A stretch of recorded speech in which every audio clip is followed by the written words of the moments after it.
Evo, završila je godina, recimo, Kana nije bilo, Genove je bilo, ali nisu svi uspjeli doći tamo, Düsseldorfa nije bilo. Što su ljudi zapravo propustili vidjeti i što od svega toga što su propustili imaju prilike vidjeti u Hrvatskoj ovog ljeta? Ja bih krenuo od azimuta. Prvo, znači, ono što je bitno i interesantno, to su novi modeli za ovu godinu koje nažalost nismo uspjeli još vidjeti.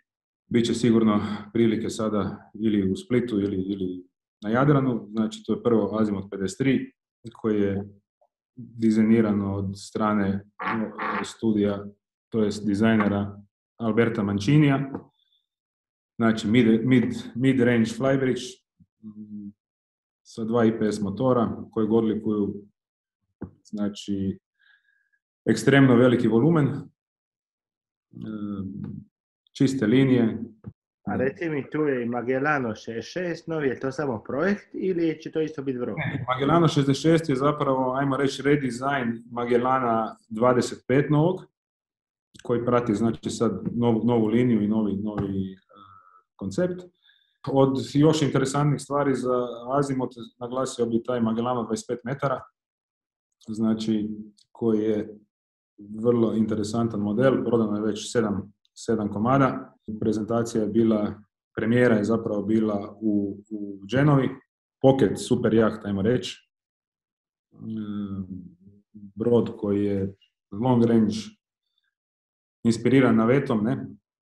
Također Pirelli je isto u principu ima nove modele, znači 35 i 42, koji su se pokazali vrlo uspješnim.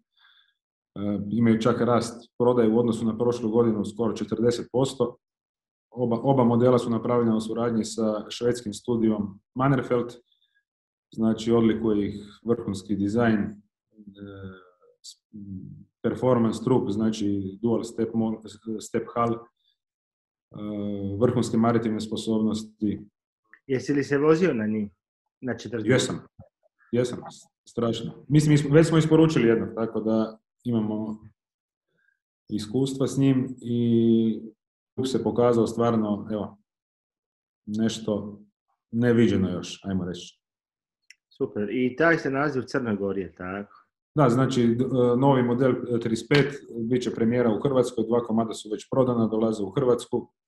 Također upotpunili smo portfolio sa još jednim interesantnim brendom, a to je Dromeas Yachts, turski proizvođač,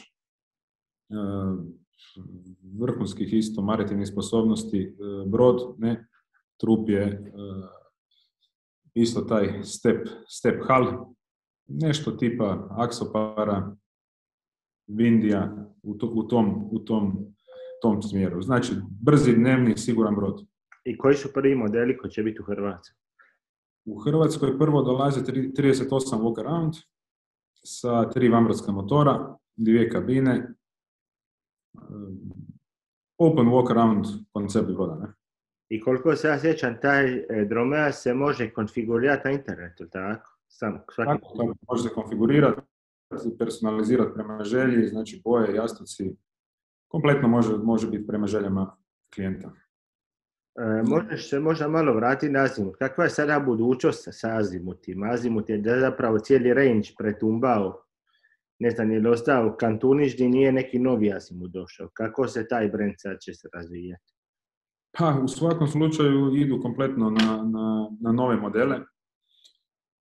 Još je nešto ostalo modela koji su aktualni, ali očekujemo da kompletna gama bude nova. Ne?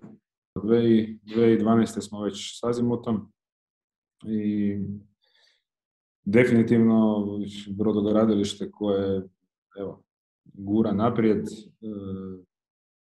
nisu imali nikakvih padova, uglavnom dobro su se odhrvali ovoj krizi.